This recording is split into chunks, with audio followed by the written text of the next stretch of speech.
Hey everyone, welcome to another episode of The Other Side of Addiction. Hey, before we get started and I introduce the guests, I just want to say thank you to Emergo Academy. You know, my good friends, Dave and Susan Canny, they're actually out of Canada. They are my coaches, but they're also the ones who certified me to be a crisis and recovery coach. So, what I love about Emergo Academy is they're all about the brain first approach. And I've had other people approach me about possibly being a coach, and it just didn't fit right for me. Something just wasn't feeling right.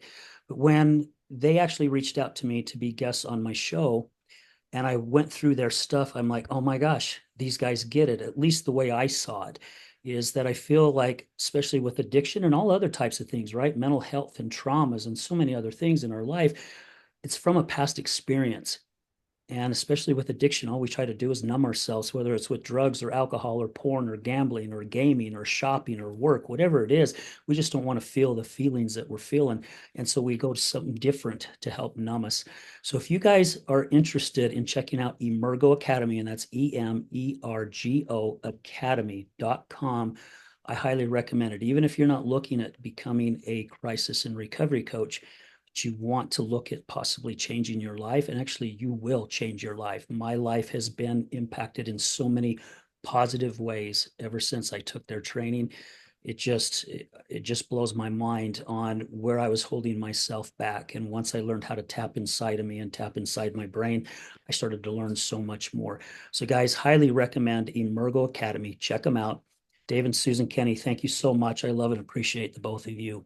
So anyway, we're going to introduce our guest today. We're going to be talking about kicking shame to the curb with my beautiful new friend, and her husband is coming on next week. I'm looking forward to having him on the show today with Deborah Yager. So, Deborah, thank you so much for taking time out of your afternoon and realizing you're just on the other side of the mountain. Yes, I know. We're practically neighbors, and thank you so much. I'm just honored to be here and to share with your community. Yeah, thank you so much. You know, it's crazy because you meet people and then you just see people, right? I did a lot of networking back in my days, and I used to work for the West Jordan Chamber of Commerce, and I got to know a lot of people, and I hid a lot of stuff from individuals. My addiction, my wife's addiction, or my past wife's addiction. And when I finally started opening up, I had people pulling me off to the side going, Al, I don't know if you know it, but I used to be a heroin addict, or I used to be an alcoholic. And I'm like, oh my gosh, you got to be kidding me. I've known you for years, and I had no clue. But we see people and we have that stigma, right? That there's a certain look people have that we think that, I don't know, that I guess that says that they're addicted to something. And then when these individuals get out of it and they find who they are and start doing so many amazing things, we really don't understand where all of this comes from. And you've had one heck of a past, according to your bio. And to see who you are today, I love to say this, and I learned this from a guest 4 years ago that was on my show out of Colorado. So many people that have been in recovery for a short time or even a long period of time, I feel they are God's angels because now they are the ones that are walking the earth, going out and putting out their hands, going, let me help you. I've been where you've been. I can be here for you if you let me. Is that where you're finding yourself right now? Yeah, I just got, God bumps all over my body, the chills, right? That when something lands energetically, spiritually, mentally, emotionally, and physically.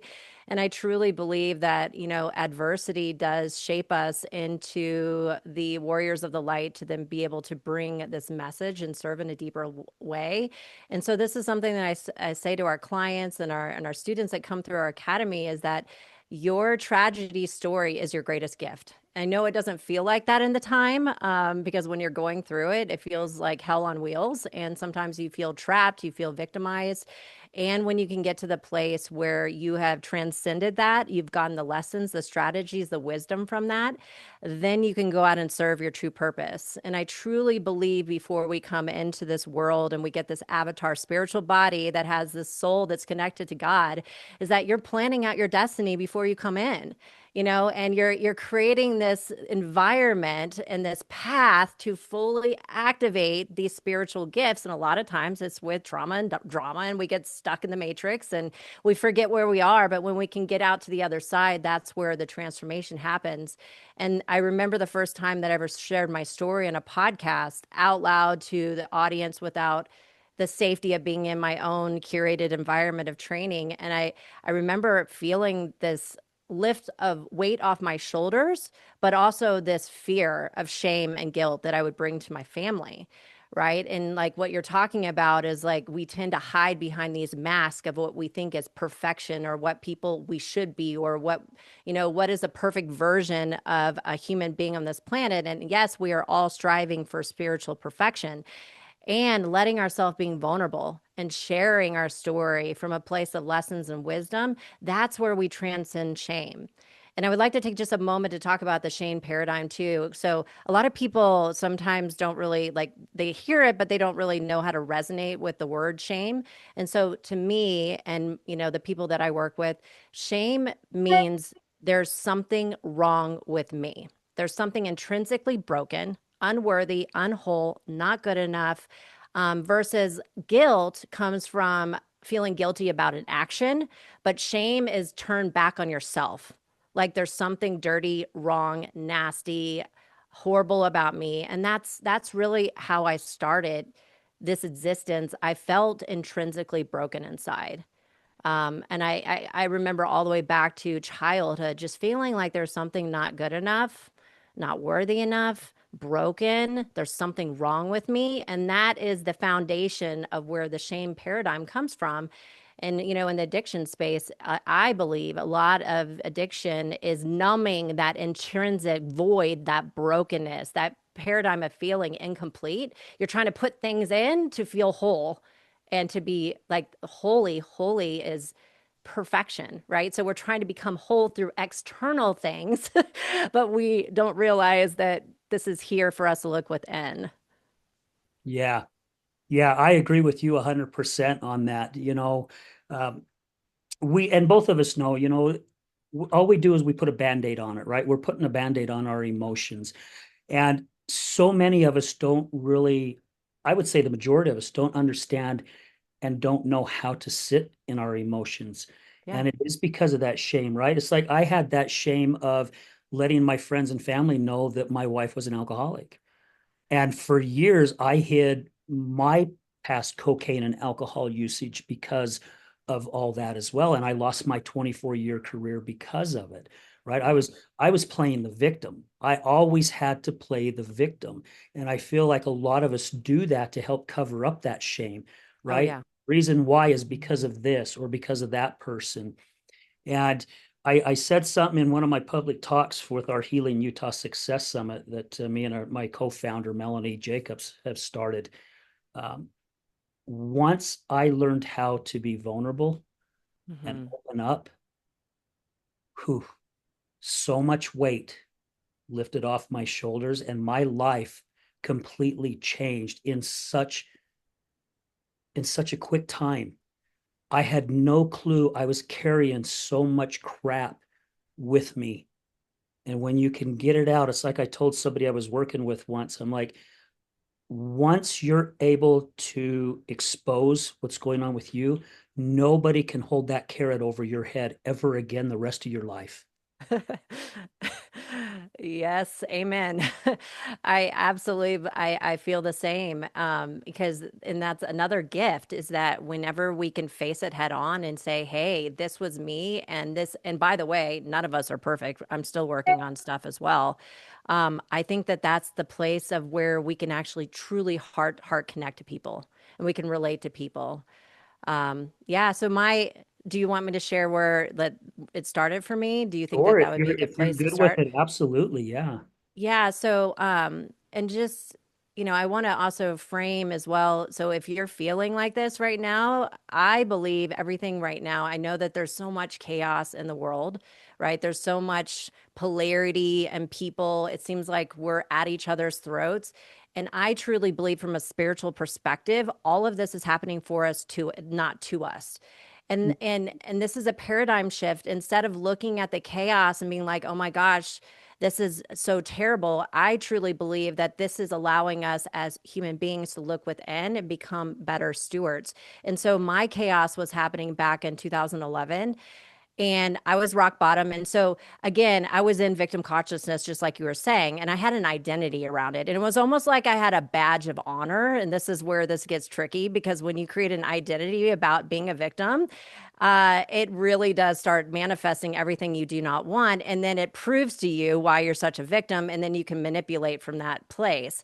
And so I had told a story. And so, again, too, neurolinguistic programming, the work that I do, is the science of conscious language. So listen to this language. I used to cast spells into reality that I hate my life. And I also used to say every single day that I hated my job. And I would say out loud that I felt like my soul was flying out of my body every time I would have to put on the mask to go to work and do the thing. I felt totally trapped. And I'm sure there's some people that are sitting in a job right now that probably feel that way. And I'm here to tell you it doesn't have to be that way. And if you are feeling that, most likely there's not alignment with that anymore. And there's something else out there in your field waiting for you to step out. I also used to tell myself that with a badge of honor that I was a loser magnet, and I didn't understand why. And I would move. So this is another strategy a lot of people do. I would move from town to state, expecting that I would find a different guy, but I would find the same guy, different face, different name.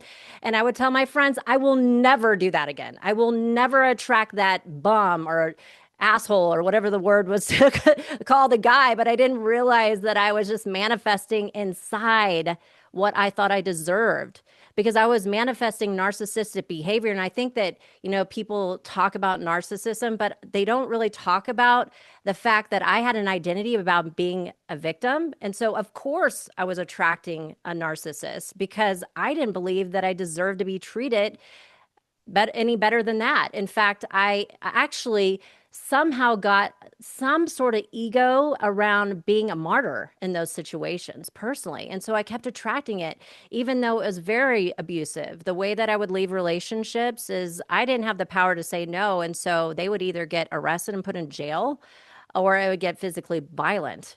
That was the kind of character I was hanging around. And for over 16 years, I believed, and I used to say this out loud, I am an addict. I'm an alcoholic. I am a overeater. So I used to have a body dysmorphia, and I would binge and purge.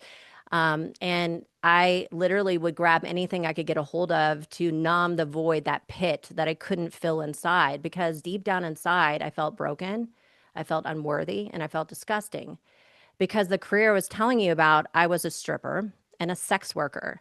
And I started doing that. The first time I ever hustled a man was when I was 16, and I got swept up into that. And I did that all the way to 29 years old when I wound up in Las Vegas. And I remember hitting rock bottom for so many different times, and a lot of times in addiction, this seems like you have to hit rock bottom so bad that it knocks you silly. And for me, it was getting arrested for solicitation of prostitution.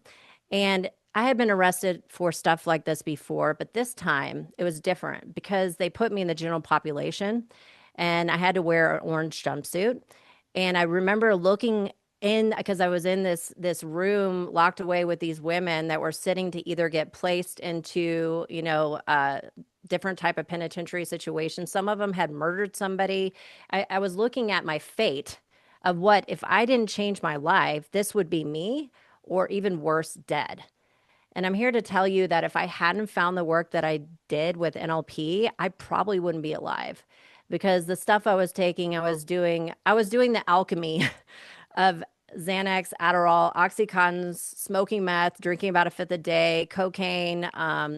Did some crack for a while. It was like I was a functional pharmacy. Wow. And, I I would have overdosed or something even worse. And so I'm so grateful for the people that came in my life at the right time that helped guide me into the work that I do now. And it helped allow me to see the areas of trauma that were causing me to use. the areas of victimization, because at the time I didn't think I had a choice. And most people, when they're in that feedback loop of hell, they don't realize that they're creating that. And that's the hardest pill to swallow for people in addiction. And I think in general, for people to take radical self ownership for all areas of life, for everything you've created, everything you've attracted, every wrong you've done, but every right you've done. All of that has been created through your thinking, your behavior, or your emotional reactions, how you speak to yourself, how you speak it into reality, and then the path with divine will. And so when you understand that, it becomes such a gift because you can take your power back and you can use it as a catalyst of change. So Mhm. no matter what you've done, I believe you can change and then serve at a deeper level. So we were talking before we came online, it was a spiritual boot camp. It Yeah. prepared me every single day for what I do now. And I'm so grateful. I'm so grateful for God to be alive and the universe for all the things and blessings that have come since then. What I'm picturing is when you're saying that you're in the jail and you're in this orange jumpsuit and you're looking around, I'm seeing your mind shifting right then and there, right? Going into a totally different direction than where it had been since you were 16. And I feel it's going back to spiritual. I'm not talking religion, but I'm talking the spirituality side of things. Once we hit that point, at least my version of it is God starts putting these little breadcrumbs in front of us, right? And we don't even realize it, but we've already made a small little shift, and it doesn't have to be a big shift. I think a lot of people, when they what you're talking about change, that we feel like we don't have that capability to be able to do it, and that it's our choice, right? We seem like, I don't know why we don't feel like it's our choice, why we don't have a choice to make something better for us. We'll do it with somebody else. We'll help somebody else with their choice, but we won't help ourselves. And once we reach that breadcrumb and we see it, it's like before we know it, there's another breadcrumb and then another breadcrumb. And it's like, as far as the spirituality and how the universe works and how we start creating something different, all of a sudden we realize, we go back as we talked before the show, connecting those dots backwards, and we're like, oh my gosh, look how far I've come already. Right. And what you're saying about how we continue to attract the same things. And also I like to use that God gives us the same lessons over and over and over till we finally learn that lesson, right? And then he has another one prepared for us, of course, you know. But it's just so crazy how it is, because I have a lady friend who, same thing, was terrible pick with men. And one day she tells me, I'm done with men. I'm going to women. Okay, I did that's that your too. choice. But you're gonna attract the same thing. Whether it Exactly. doesn't matter if it's a different sex, you're still going to attract the same thing. I hadn't seen her for a long period of time and ran into her again, and she saw the exact same thing. So she shifted back and she started realizing where her life was at and what she was doing. And now she's out there doing amazing things.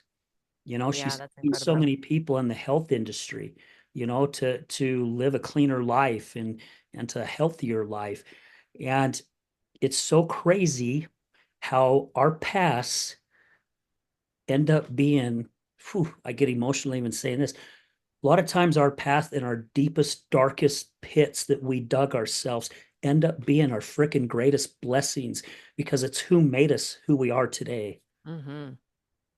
Yes. And it's like the metaphor of the pearl, right? It's that irritation over periods of time that creates that beautiful jewel, or the pressure that creates the diamond, because that adversity and allows you to have wisdom, right? And again, I truly believe it's a spiritual boot camp. And that's where I feel like the last part of the healing first is taking, for me at least, and people that I've served, it's taking radical self-responsibility, really looking back into the past and figuring out where this paradigm started and clearing the baggage mentally, emotionally, spiritually, all the negative emotions, all the identities and fixations that are just stories that you're telling yourself that aren't even yours a lot of time, that have been programmed into your unconscious mind or passed down through the DNA of the storytelling or epigenetically in the body, in the physical body of your lineage.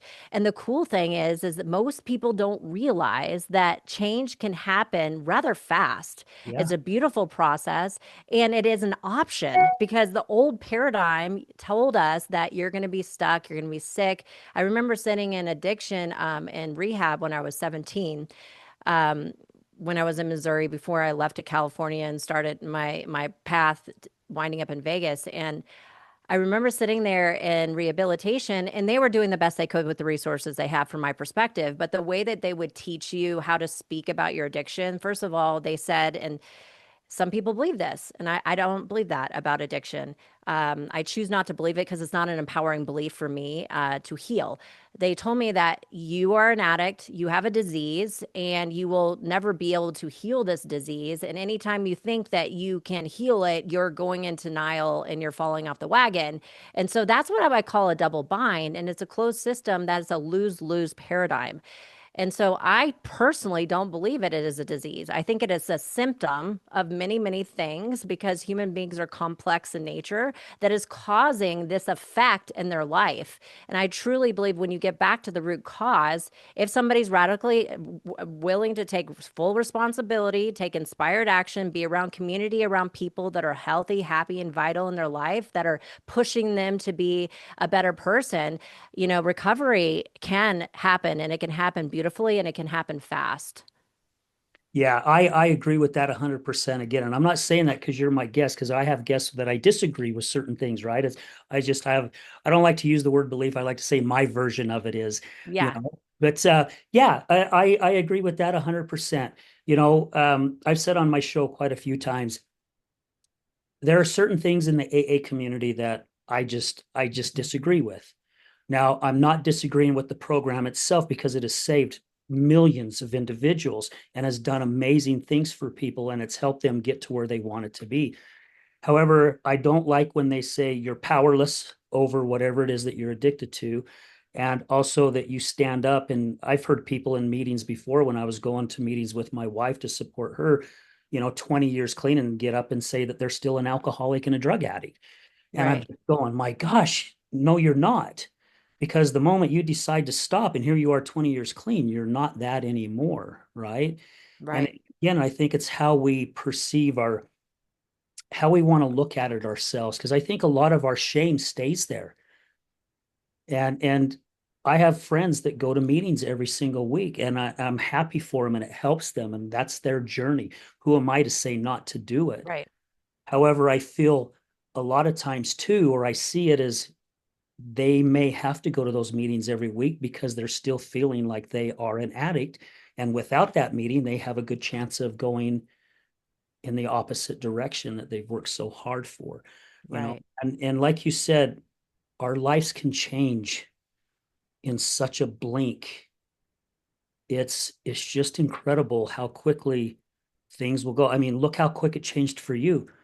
You got right. thrown in jail, put an orange jumpsuit on, and you started looking around and saw things. And then next thing you know, you're in a different direction, just like that.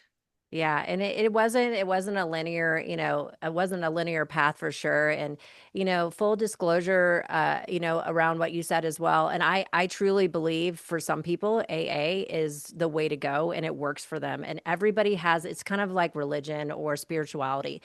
Everybody has their own switch back to God, right? Like switch back up the mountain. And so, like, whatever works for you, for my personal belief systems that I'm holding to be true as of right now, that's what I believe to be true. But I also want to talk about belief because you kind of brought this up as well. It's my personal perception of reality. And I also know that a belief, even if you think it's a positive belief, could be limiting in nature because you're putting a box around reality. And I truly believe we are spiritual in an essence, which is infinite possibilities. And so I may be proven wrong on my belief as of right now because I'm always open to new opportunities of learning and growing and learning about the human true potential because I think that we haven't even tapped into fully what we're about to be as humans 10.0 and beyond. And so just kind of putting that as my thinking as of right now to give you a preface. Yeah. And I love that you put it that way. That was a great way of explaining it, because again, we're all on our own individual journeys, right? And we have to climb over certain rocks that other people don't have to climb over, or we got to go through a tree or around a tree, whatever it may be. So I love that you put it that way because I have learned someone who back in the day, 16 years ago, my freaking ego was up here, right? You could not teach me nothing. This is the way it was. This is how it is. Man, was I wrong. Holy Right. was I Me too. wrong? It's like, why could I have not seen things so differently? My ego put me in so many bad situations and predicaments because of how I was seeing things, right? So I like to say this in the word belief, there's the word lie. And I've said this on my Ooh, I show like that. many, many times, right? So just because I believe something and you believe something different doesn't make me right and you wrong, or you right and me wrong. The way you explained it was perfect. It's just how we see it. However, I feel more of us need to go into things with more of an open mind to see where things are at. It's like my wife ended up, when we separated, she ended up becoming homeless. And I remember I used to drive down Salt Lake City and see the addicts and the homeless down there, or the unsheltered, as we like to say. And I would make my comments, get a damn job, you effing loser. And I'd say all kinds of shit. And now that I've seen it and I've had people on my show who've lived that lifestyle, man, my sympathy or my empathy more has just, or my sympathy really has opened up more. And now I'm like, what is their story? What Right. has put them here? Because I know it's just not the drugs and alcohol, because the majority of the people I've interviewed who battled drugs and alcohol wanted to get out of that life. Right. They just did not know how, right? Because like you said earlier, do we have a choice? Or is this just how my life is? And now I find myself where I get so emotional. I was telling somebody at a networking event this morning, I said, she actually helps feed some of the unsheltered once a week. And I said, I went to go pick up some vitamins from a friend of mine. And when I left, there was this lady sitting on the ground and she had all her stuff in this little cart and she's just sitting there. And I immediately just started crying because I automatically saw my past wife there, Mm, just going, oh my gosh, why is this happening in our country? Why is this happening? Why are so many people not have roofs over their head and food in their stomach?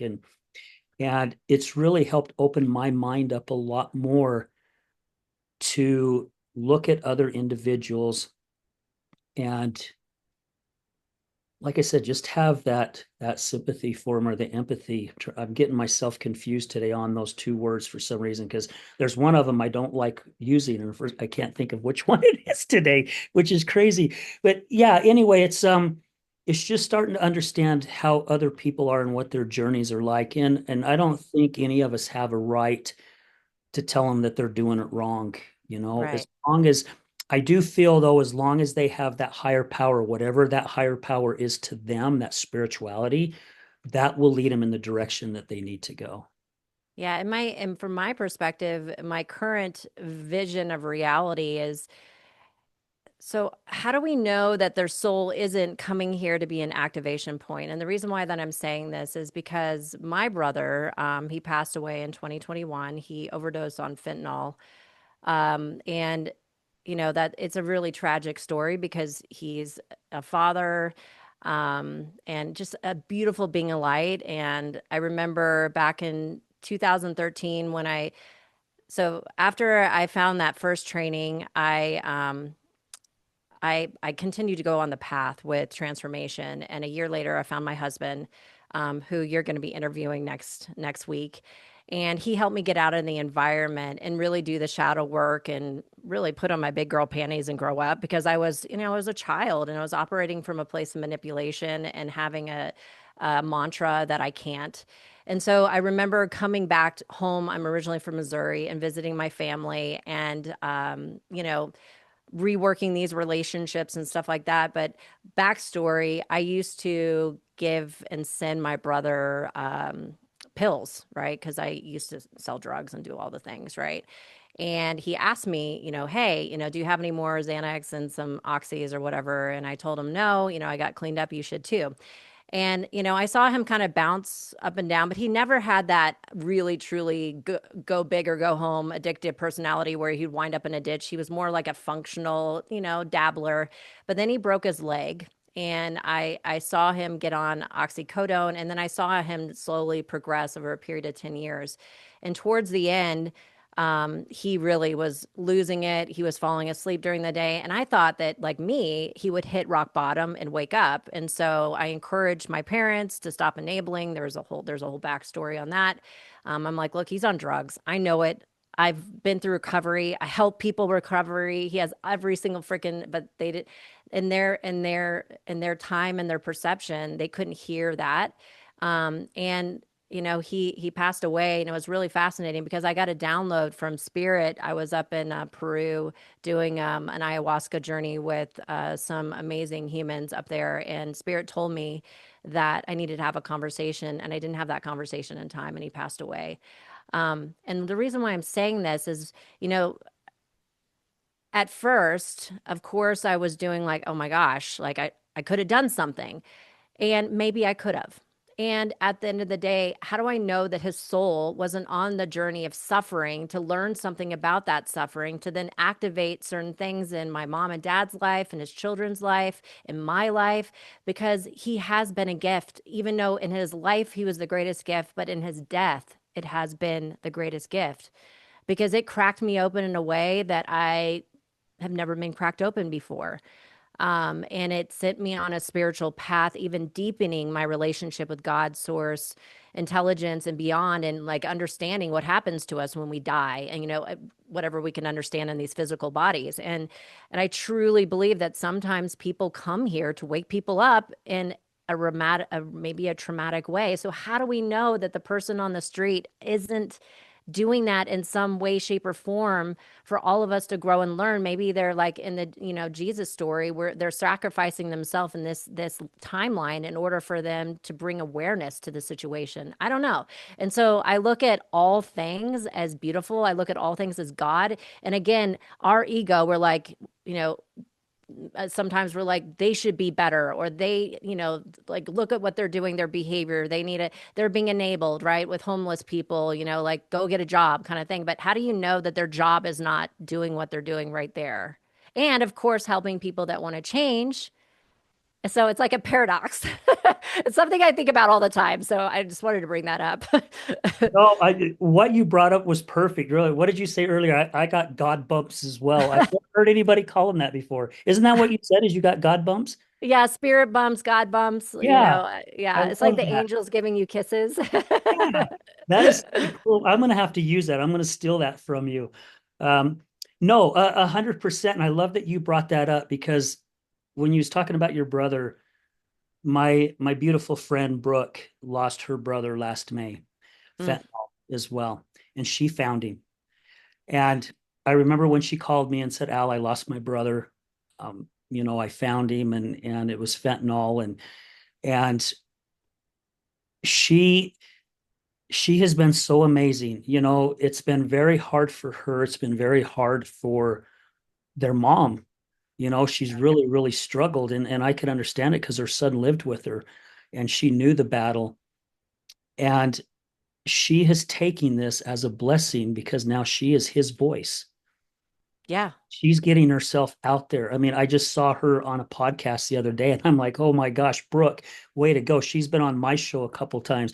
I did an introduction with her, and I don't know if you know Todd Sylvester, Mm-mm. so I introduced her to Todd Sylvester, who works for Wasatch. And Todd's got an amazing story, and his podcast is called Belief Cast. And he's a guy that dug himself out of the trenches and out of the black hole as well, and is doing amazing work. And I'm looking forward. I'm pretty sure they got a show scheduled. But what you just shared, my gosh, I have never really, never ever thought of it that way. That, my gosh, see, I'm covered with frickin' God bumps already. Of these other individuals are here to probably be that person to help somebody else on their journey. My gosh, that So like I told you before, see, I learned, this is my therapy session. I learned so much from other guests. So I'm really grateful that you brought that up because now that's going to give me a whole different look when I'm out there and I'm seeing other individuals, because I do feel that God brings certain people in our life. Some are angels that are here just for a blink. Right. And I know I've had some in my life as well. I mean, I've had some spiritual things happen to me where I just shake my head, and I can't even tell you who the people what, who they were at all. It was just a blink, but they helped me maneuver myself in a different direction. And gosh, the way you brought that up, my gears are still turning, as you can tell. I'm lost for words. So thank you for saying that. Yeah, of course. I mean, it's something that has been a spiritual awareness for me, and whether that is truth or not, I don't know, right? And for me personally, it gives me great mission and purpose and also compassion. Because there's like the physical, like the human experience, but there's the spiritual experience. And so from I my perception of how the spirit world works is that in the human experience, when somebody leaves soon, when they're young, I mean, we look at it as a great tragedy because we're leaving people behind and it's sadness and we miss them and all that stuff. But they're going back to spirit and they're going and having another adventure. And so they did their job, perhaps, right? And so it gives us a way also to release ourselves from guilt, right? Because I know my parents were doing the best they could, the resources they were had. They were fantastic parents. I was on this path of self-destruction. I don't think there was anything that they possibly could have done because I ran away when I was 15. I moved out. Like there's just nothing that they could have done any differently. And same thing with my brother. They thought what was in their heart was right. And so it releases us from the guilt, and then uses it as a catalyst for change, which I truly believe my brother is here right now cheering me on about the story because people need to know about fentanyl. Right. This is something where, since then, I've known so many people's lives taken from kids that are 16 that are trying a Percocet, thinking it's a prescription, but it's a street Percocet that get dosed with fentanyl and pass away. And I mean, they're just kids. So this is the great change that we're bringing through this story. And I truly believe my brother was part of that change. Yeah, I would have to agree. And I feel like my friend Brooke looks at it at that as that same way. The grief is hard though, right? Yeah. I've done so many what ifs in my head since losing Janan. It's like, what if I would have done this better? What if I could have handled that differently? And I've had so many people come up, thank goodness, and they've been my angels going, Al, you did everything you could. The rest was her choices, Right. right? And I handled things so poorly, so many different ways. It was just the way that I knew how to do it. Yet here I found myself beating myself up for it. But then again, too, I have to go back and go, okay, wait a minute. This was my journey. My buddy Cap and I, we like to say, what's the message in the mirror? Hmm. When you look in the mirror and you really look at it, what is the message? Because, and I'm sure you and Brandon look at it the same way, as there's a lesson behind everything. What is this lesson? Sometimes we get it pretty quick. Other times it takes a long time before all Yep. of a sudden it pops in our head and we're like, we get that aha moment, right? So yeah, yeah, it's so crazy. Just even before we started hitting record, it's like I already could feel this energy, and I can see why, because a lot of the stuff, almost everything that you're saying just resonates with me so highly. And I don't know, maybe that's why the energy, why you're here on the show and Brandon's going to be on the show next week is our voices are so powerful and our past and sharing our stories are so powerful. I mean, look what you've gone through in your life and look where you're at today. Matt, if that does not show that change is possible, I don't know what else to get to people to pull that freaking blanket off their head and get them to realize it. Yeah, and I'm super, super grateful. And I don't know if I would have this type of wisdom if I hadn't experienced all that, right? And so that's the gift. We call it the gift within the garbage. We also call it mentor in the mirror, but I like the message in the mirror too.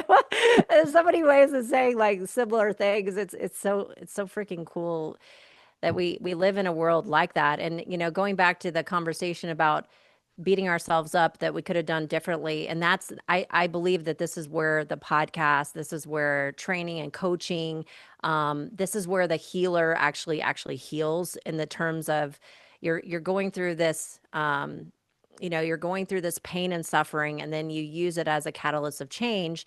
And the more that because of the story with my brother, obviously, I'll attract people that because I went through that, then I have the wisdom to share with other people that are going through similar things.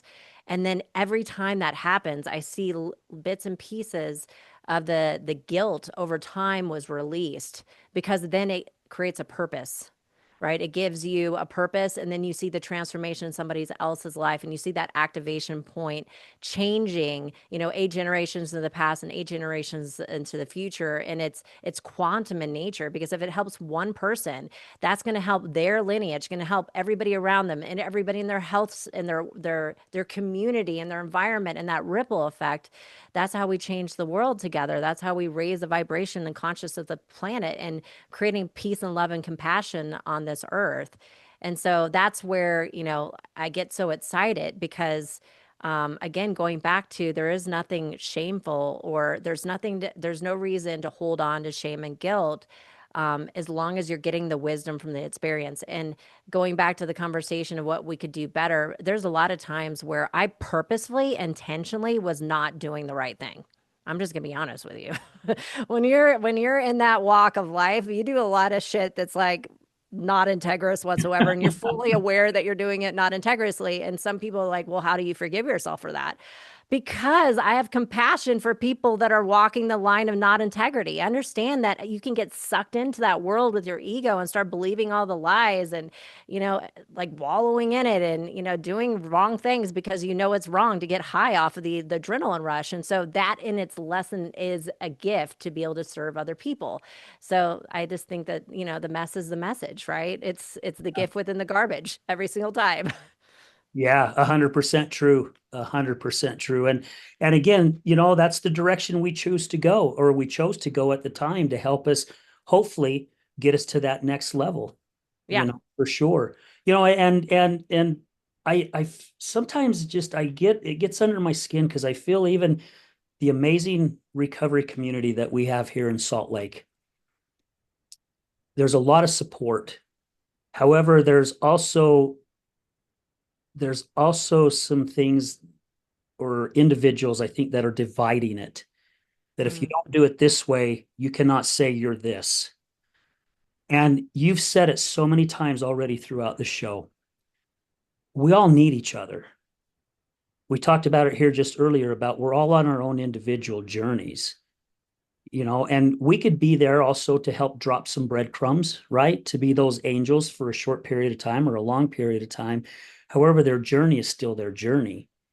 right. And I feel like when we open up our minds a little bit more and allow them to go on their journey and do our best to support them the best that we can, whether it's from a distance or whether it's from close up, I think that's where things start really happening, like you say, because we all need one another to make this change, right? And just in the few short years I have been doing this, which is coming up on about 5 years, I've already started seeing a shift. And I don't know if it's because of the people that it's coming into my life, because I don't watch the news, I don't watch the negative stuff. I like to stay in my little bubble. And there's a handful of people that I allow in my bubble, and other people are really close outside the bubble, and other people are at a distance from my bubble. But I'm starting to see a change, and I'm asking other people that I'm around, it's like, are you seeing or feeling a change? Like there is starting to be a shift in the positive direction? And every single one of them has said yes. Yes. And I Yes. think it's because people like ourselves are like this group, not saying that we're better than anybody else, because we're not. We're just understanding, I think, our journey in the spirituality a little bit more. And that ball of yarn is starting to grow. Right. And I truly believe that that is going to be, as we're moving into this new age. I don't know if you follow astrology, but we're going through a 2100-year cycle. We're right in the middle of it. So we're transitioning from an age of Pisces into the age of Aquarius. And this is not just in astrology. This was the Mayan tradition. We're going to the fifth age, and the Peruvian tradition is the fifth Pachacuti. All of this was known as this time of transition. And so I believe it's the spiritual evolution, what you're seeing. And in order for people to come together and see that we are all one, we're all brothers and sisters, and we bleed red, and there's many different ways to the path of source and to solve any sort of opportunity in your life, it must get super polarizing to where it gets silly, and then it's going to come back in the middle in the pendulum swing. And so I think that, the systems that are saying we're better, you're wrong, I'm right, I think that there is a push for that, for certain benefits of money and all that's to keep us divided and also to keep us distracted. But I also think not to be an effect of it either. I truly think that at a higher level, that's happening so that people will get sick and tired of being in this metaphorical box. You only have two options, and this is right and wrong, and this is the only thing, versus seeing all different ways of opportunity. And so I think that that's part of our human construct that we're breaking through to the other side to see that we have quantum different opportunities in nature. And that's one of the things I love about NLP, that it says it right there in one of the presuppositions. Presuppositions are assumptions we make to be true in order to create success. And one of them is every procedure, everything that we do with language is to help the client discover that they have choice, not two choices, because they'll come to you and say, I can either stay on this path or I can leave this path, or I can do this or this. That's like one or the other, versus they have tremendous opportunities all around them. And I think that that's what's happening. We're integrating the shadow into the light to then realize that it is not just good and evil. It's not good and bad. There's many different things in shades of gray, and all of them are right, and all of them are truth from the perception of the observer. Wow, that's powerful. Yeah. Yeah, that is very powerful. And again, as for what the third or fourth time, I would have to agree with you, Deborah, on that. It's probably where everything is starting to come in. I've only looked at astrology just here and that. I dabble every once in a while, some mornings on what my astrology stuff is for the day. And it seems like mine is either a day behind or a day forward on the exact day. I have come to realize that, where I'm like, oh my God, what I'm reading today actually happened yesterday. You know, kind of nuts. But It's yeah, so much fun. it is. There's so many things, especially like in the recovery community. There's so many new ways that we have found that it's helping people get out of whatever it is that they're in. The AA's done its job for many, many years, and a lot of other type recovery type things. And I think again, it's that fear of something new, right? Because a lot of times that's us humans, we fear what we don't know. It's like I Right. remember seeing a thing umpteen years ago on one of the morning talk shows or something about when the internet came out. And they're like, well, yeah, this is just a thing. This ain't going to last very long. Hell, we can't live without the shit now. We got to have the internet for pretty Right. much everything. So yeah, there's so many different ways like NLP. I know people that are in recovery that are really tapping into that real heavy, and it's helping them on their journey. I know other people who are doing like peptides, or they're doing the NAD stuff, and there are certain people, have to be on other types of drugs to help them get to a certain point, Right. and some people look at it as a crutch. Well, if it's a crutch to get them from point A to point B, then let them, that's their choice. If it's getting them Right. to live a better life and get their family back and be a part of the community again. Yeah. So I'd agree with you on how this shift is all starting to kind of come together. And with you even sharing this, I don't know if you've read the book from Eckhart Tolle, The New Earth. Yeah, I love Edgar Tolle. He's And great. my brain, it was a hard book for me to read, of it. However, I understood some things.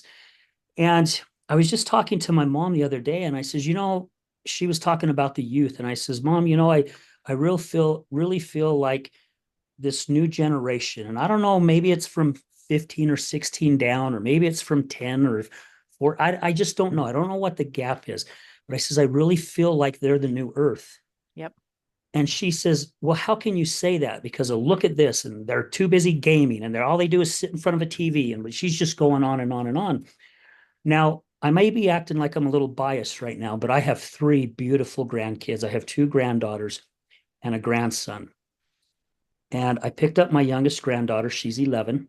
And I'm bringing her to my place and we're talking about some stuff. I was going to take her to a soccer thing that she had because her mom and dad's schedule was pretty busy. And we started talking about some stuff. And I can't remember what came up, but she looked at me and she goes, Papa, if we don't have bad times in our lives and we don't have darkness, Oh my gosh. why She's would incredible. we, how could we ever enjoy the good stuff in life? And I mean, I remember just looking at her going, what the hell did I just hear?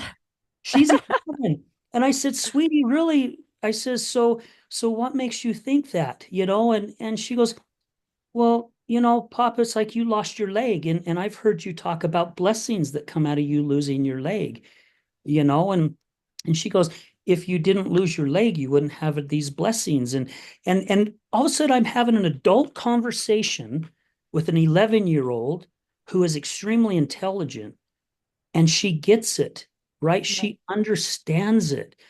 And I'm going, man, at that age, all I wanted to do was go out in the canal and play in the freaking irrigation Me ditches. too. That's different things like that. So again, my version of it is the new earth is starting to shift. And that's why I'm agreeing with what you're saying, because there is something that's happening. And when we can tap, I think, into ourselves and our spirituality things and really open our eyes and really push our egos down a little bit, because we have to have our egos out to really expand our vision, right? Because if not, we're looking through life through a straw. At least that's how I see it.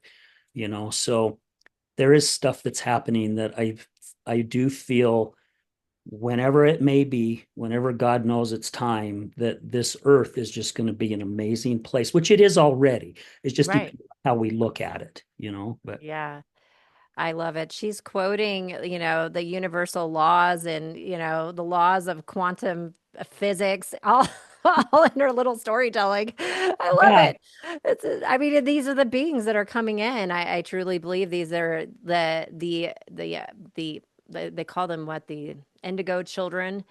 Some people are calling them the golden children that are coming in at this time to raise the vibration of humanity. And they work differently than you and I, or even, any generation in the past. They're different. They're more sensitive. They're highly intuitive. Some of them are psychic. So it's really beautiful that she's on that path. yeah, and very loving, Yeah, right? They are so, so loving. I used to be a chair and co-chair for Best Buddies Utah, and we work with a lot of Down syndrome and autistic kids.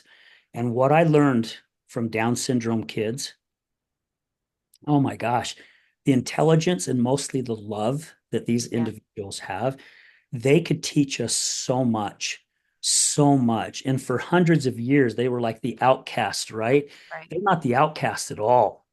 Again, I feel they're the angels that are here to teach us something if we just allow ourselves to open up our minds and our hearts to see it. Because some of the individuals that I met, oh my gosh, and they remember you. Oh my hell, they remember you. You can not see them for 10 years and all of a sudden run into them and they'll see you. And man, it's like a bull coming after the red cake. They'll charge you and give you this big old hug. And it's just such an amazing feeling. Yes. Have you listened to the telepathy tapes? I have not. Uh, Oh, it's gonna change your life. It's about children and adults with autism and other gifts, but um, it's incredible. It will open up your mind because they have psychic ability. Some of them can read your mind. They can actually hear your thoughts. It's really fascinating. And again, those are I I like to look at it as they're activators, and they're also showing us a new version of our gifts and talents as humans as we're coming into this new world that we're co-creating together.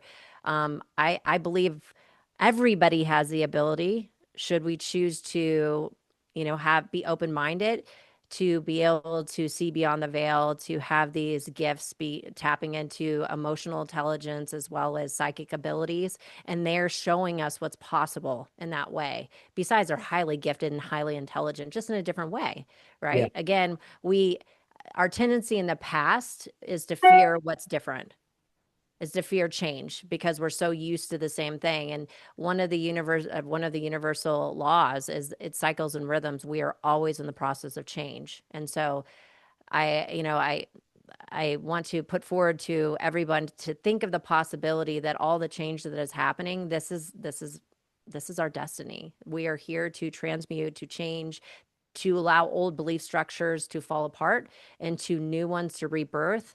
And that will then come forth into the new world that we're co-creating together. And I truly believe the future is healthy, happy, vibrant. I absolutely believe in that. And a lot of people would say different.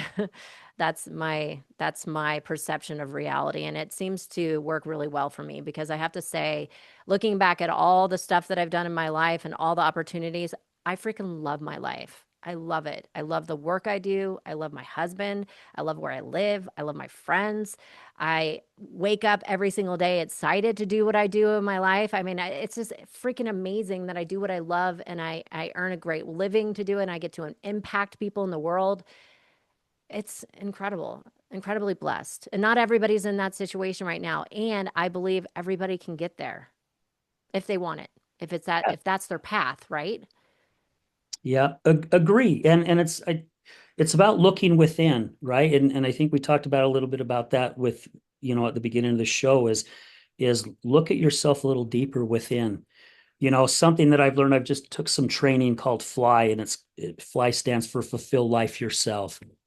And learning a little bit more about how the brain works and how we can change these old maps that we have built throughout our life ever since we were infants, and I remember here not too long ago, I have this feeling of being rejected. And even though I'm really well known in the community, right? And I've worked hard to make sure my integrity is there and I'm not that liar and manipulator like I used to be. And I remember in my training it says, well, you got to ask yourself, you got to ask your brain that question. And so I did. I started asking my brain the question instead of me just saying, stop thinking that way, which I'm not going to stop thinking that way because it's mapped in me. So I started asking myself throughout the day, where is this coming from?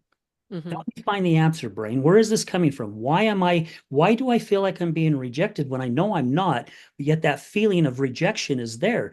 Where is it coming from? And it took a couple weeks.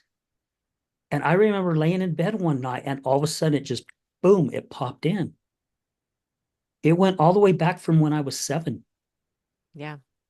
I was crippled when I was a kid. I had perthes. I had a brace, a platform shoe, like a Forrest Gump type brace, but instead Oh, of wow. I had it on one. And I remember times, in elementary when it was time to pick teams, and I was always the last one because no one wanted the crippled kid on their team. And I did not realize that had been stuck in my map and in my subconscious all the way up to now I'm in my 60s. And I'm going, my gosh, this whole period of my life, this is where this has happened. And it started back when I was 7. What the hell else am I holding on to back then? So when we start understanding a little bit more of that, I think it can help us open up our vision a little bit more too and see that God's given us all the ability. Every single person that walks this earth, the ability to choose a different path. And I also like to say, because fear is the devil's greatest playground, it's fear is his ally. If something fears us so much and it scares the living hell out of us, that is our sign that we need to actually move towards it. Because Hmm. the devil's keeping us from where we need to be, like what you said just a minute ago, Deborah, to go out there and help so many other individuals. And again, we're just their breadcrumbs, right? They're doing all the work. We're just helping them along the way. We're just kind of being their crutch till they get to where they need to be. Yes, fear was something that I had a very amazing relationship with for many, many years. So I was diagnosed with generalized anxiety. I was on Xanax at 13 years old. And anxiety is so debilitating where I would have panic attacks and think that I was going to die and go to the hospital kind of situation. And even after starting the transformational process of doing the shadow work and the healing, I had this this why, right? Because I knew that it had saved my life. Like this work was meant to be shared with the world. Like I had a miracle healing in one of our events, and that was a starting point of me moving forward. And I had so much fear.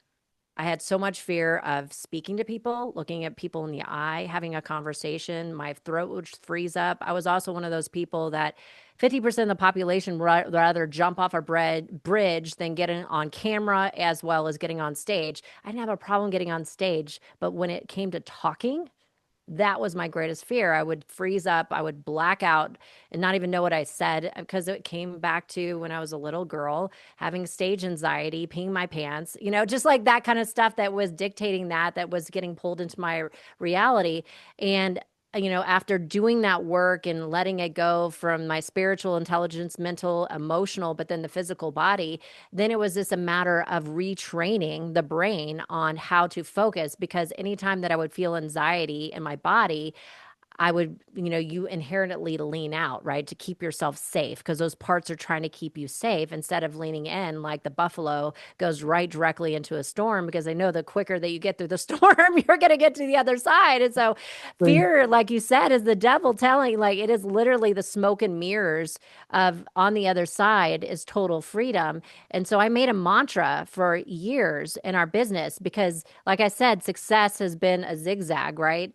I was afraid to get up and talk on stages, and I was a public speaker, and I was afraid to do, a 30-second, pitch on, a networking event. And anytime that I would feel fear, my mantra was, and I won't drop the F bomb, but that's how I sometimes talk to myself. I would say, F it, I'm going to do it anyways. And every time that I would do it, you were talking about the ego. Every time I do it, I realize I didn't die, first of all, because the ego will trick you and make you think that you're going to freaking die when that's just an illusion, right? And the ego, the small part of my ego, the less than ego, the ego that keeps you stuck started to transmute and to integrate. And then the version of my higher divine ego started to develop because I realized that I don't need to take myself so seriously. Who cares, right? Because I was the people pleaser, the perfectionist. I would compare myself to other people and myself of what I thought I should be and all that kind of stuff. And so, over a period of time, through failing over and over again, learning from the experience and then gaining the wisdom, I grew and transformed to where now I can do the thing. I can get on camera and have a good time and I feel great. But it wasn't overnight. I'm going to tell you right there. And I just want everybody to know that because, you see, like I had this story and then all of a sudden I'm here, but this has been 12 years in the making of, you know, with so people don't need to suffer in order to learn. I'm just telling you that right now. I believed I did. So I made it a lot freaking harder on myself because I got something out of it, but I also didn't see beyond that. And that was another lesson because I had to make it harder to then realize you don't have to make it hard. But that was my lesson to be giving you this lesson today. If you are making it harder on yourself, it doesn't have to be that way. And maybe there's a lesson in making it hard for yourself. So I just wanted to share that. I'm glad that you did. Thank you so much. We're coming close to up here on the hour, and I always like to give my guests an opportunity, whether they have a book or own a business or whatever it is that they do, to let our audience know who they are and how they can be found. It's great that you guys are just in Heber, but let our listeners know a little bit about you and Brandon's business and what you guys do and how they can find you. Yes, so we actually do retreats here in Heber. So we rent out a beautiful space and we have people come and we do biohacking and we do transformation and we do breath work, hypnosis, clearing the baggage, really getting to the root causes of a lot of this stuff. And so we have this event that we do 4 times a year. It's called the Vision Alchemy. And why I think it's so transformative is it was the first event that I ever took. It was my introductory to neurolinguistic programming. And why we call it the Vision Alchemy is because I think a lot of people, because of the program and the chaos that's going on, they're not setting big goals and dreams for themselves. They have this lack of clarity of where I'm going to go because everything's so uncertain. And it's interesting because if you don't set intention and vision for your life, you'll be part of somebody else's vision. And so it's really important to set and cast a vision of humanity in a healthy, happy way. And first and foremost for yourself and your family and who you want to become in the years to, the years to become like past 2027 and beyond. And so part of that is getting crystal clear on your why, your purpose, why your soul's here and what you're here to do. And then clearing the baggage, the mental and emotional, spiritual blocks that reside in the body and the mind and the emotional body as well. And going back to the lineage, like, has this been passed down through your DNA? And you can be free of that. And then consciously creating the future that you desire. And so we have that coming up at the end of January. We have, like I said, for a year. We have certification courses as well if people want to get certified in these modalities. We have even experiential trainings that we go to Tulum and Guatemala and now Egypt as well. So we're going to be doing a destination retreat there as well. And then we also do high performance coaching. So it just kind of plan your own adventure of, if you like working with us. And yeah, you can design your life and your path the way that you want it. Wow, I love it. And how can they find you? It's Yagertraining.com is a place to find us. And then we also have our Jaeger Training YouTube channel and we have a podcast, which we would love to have you on as well. It's called Your True Alchemy. Thank you. I would be honored to be a part of your podcast. I will, if you would ask Marion to please make sure I get all those links, because I want to make sure I put everything on the notes so people know how to find you. And I know I've got a couple. I mean, I've got your stuff and Brandon's stuff, but I'd love whatever links you can get me. I would like to get that so people don't miss you, right? I want to Yeah. make sure that you're out there. Is there any last final words you would like to share, Deborah? I mean, it has been a complete honor, seriously, to have you on the show today. So thank you for your time. Thank you. I would like to share from my perspective is that you are worthy right now. I think that we have been told that we have to be a certain thing, do certain things, have a specific schooling, have a specific background to be worthy or perfect or worthy of love or whatever you desire in your life. And I believe if you have a freaking body and this planet, it means that you're worthy because you are a piece of God and source energy, your spirit in the physical form. And all the rest is having fun. This is a game to play. Play it all out, have fun, and stop taking yourself so seriously and know that you already are whole and perfect now. Wow, that was powerful. Absolutely. Yes. Man, I could sit here and talk to you for another hour. I love the whole conversation, where things went. And again, thank you so much for your time. Greatly appreciate it. I'm looking forward next week to having Brandon coming on the show and see what he has to share. And thank you for bringing your energy and all your love and all the knowledge that you've shared. And thank you for opening up and being vulnerable. You know, it's not easy for any of us to open up and say, hey, this was our past. But again, that's not who we are today, right? That was somebody I've shared many times, even on the show, that I don't have a recovery date.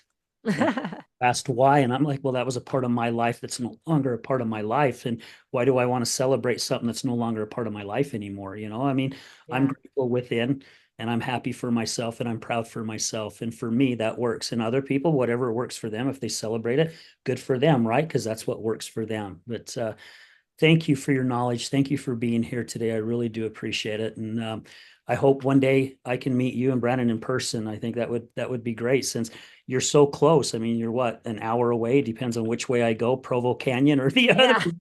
But Yeah, yeah. yeah, let's connect. We'd love to do more and we'd love to meet you in person and give you a big hug. And thank you so much for the opportunity of being on and connecting with your community.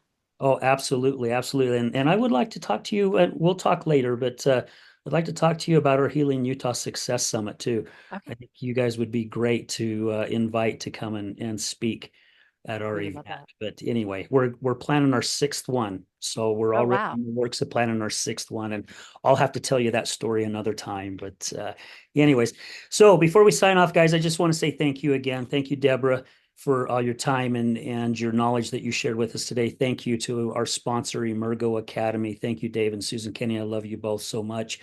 Um, thank you again to all our past guests and our future guests. And most of all, thank you to all our listeners. You guys are the ones that's making this possible. Episode 370. We'll be hitting our fifth birthday on March. It's hard to believe that this show's been going on this long. But again, I thank all of you guys. You guys are the ones that are making this possible. We're going to leave you with this as we do at the end of every show. Remember, addiction is giving up everything for one thing, and recovery is giving up one thing for everything. We're out.